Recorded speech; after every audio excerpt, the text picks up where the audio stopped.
សូមក្រាបថ្វាយបង្គំនិងសូមចម្រើនពរប្រវត្តិព្រះអនន្តថេរៈ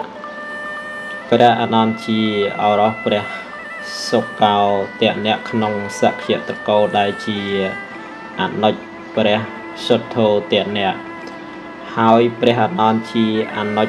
ជីដូនមួយនិងព្រះសាស្តាព្រមទាំងប្រសូតដំណើរគ្នានឹងព្រះសាស្តាទៀតយោមស្រីប្រនាមកេសាកោតមីព្រះអនន្តបានចូលទៅសាងប្រភ្នោះជាមួយសត្វសក្យ6អង្គទៀតក្នុងសំណាក់ព្រះសាស្តានៅអនុបយមពវ័នកាលបួសហើយបានស្ដាប់ឱវាទព្រះបណ្ណថេមន្តនីបុត្រក៏បានសម្រេចសោតាបត្តិផលនៅពេលដែលមេឃិយថេបានលាព្រះសាស្តាចេញទៅប្រព្រឹត្តធម៌គ្មានអ្នកណានៅបម្រើព្រះសាស្តាសង្ឃបានរើសព្រះអនន្តថ្វាយព្រះសាស្តាប៉ុន្តែលោកជាអ្នកធ្ងន់ក្នុងហេតុមានការត្រេះរិះល្អិតល្អន់លោកមិនព្រមទទួលភ្លាមទេដោយលោកបានក្រាបទូលសូមពរ8ប្រការជាមុនសិនកាលព្រះសាស្តាទ្រង់អនុញ្ញាតហើយទើបព្រះអនន្តព្រមចូលខ្លួនធ្វើជាពុទ្ធបដ្ឋៈតទៅពរ8ប្រការនោះគឺ1សូមព្រះអង្គកុំប្រទានចីវរដ៏ប្រណិតដល់ខ្ញុំអានន្ទ2សូមព្រះអង្គកុំប្រទានបិណ្ឌបាតដ៏ប្រណិតដល់ខ្ញុំអានន្ទ3សូមព្រះអង្គកុំឲ្យខ្ញុំអានន្ទនៅក្នុងទីប្រថាប់ជាមួយព្រះអង្គ4សូមព្រះអង្គកុំនាំខ្ញុំអានន្ទទៅកាន់ទីនិមន្តជាមួយព្រះអង្គ5សូមព្រះអង្គស្ដេចយាងទៅកាន់ទីនិមន្តដែលខ្ញុំព្រះអង្គបានទទួលគេទុកហើយ6សូមឲ្យខ្ញុំព្រះអង្គនាំបរិស័ទដែលមកអំពីចម្ងាយចូលគាល់ព្រះអង្គបានក្នុងគណៈដែលគេមកដល់ហើយ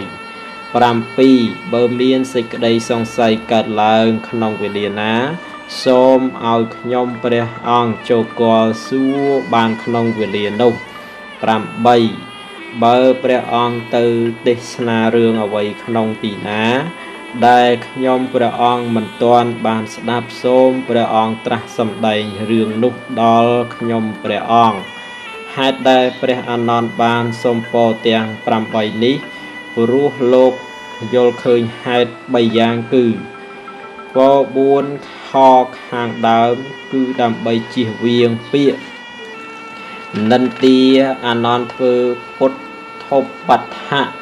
ដើម្បីប្រាថ្នាលាភ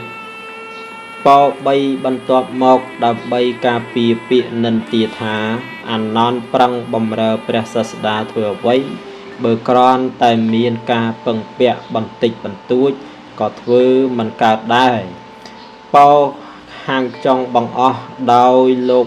មានបំណងថាបើមានគេសួរថាព្រះអង្គទេសរឿងអ្វីសម្ដែងនៅទីណាក៏អាចប្រាប់គេបានកុំឲ្យគេរិះគន់ថានៅជាប់នឹងព្រះសាស្តាជានិច្ចតែមិនដឹងអ្វី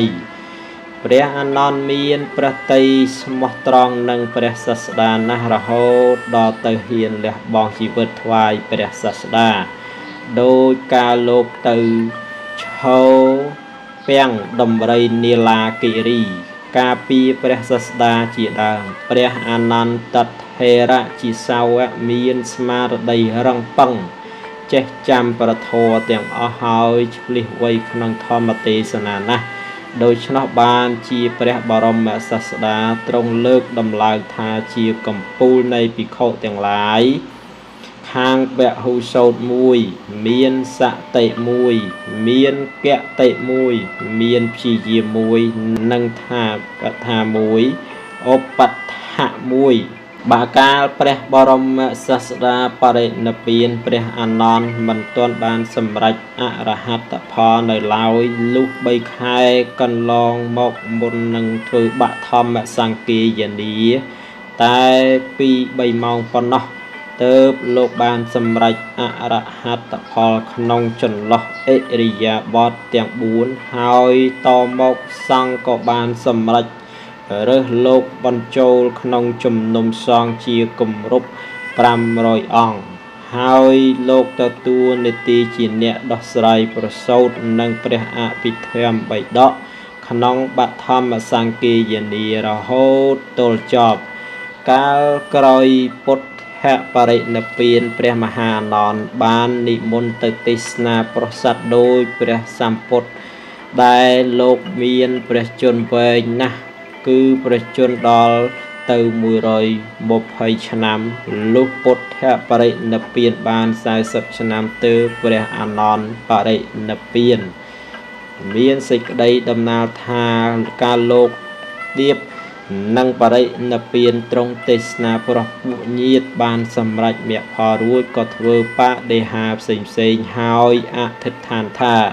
កាលអាត្មាអញបរិនិព្វានហើយសូមឲ្យចំណែកអធិធាតុបែកចេញជា2ចំណែកមួយចំណែកបានទៅពួកសក្យៈមួយចំណែកបានទៅពួកកោលិយៈដើម្បីកុំឲ្យពួកញាតិទាស់តែងគ្នាតមកលោកក៏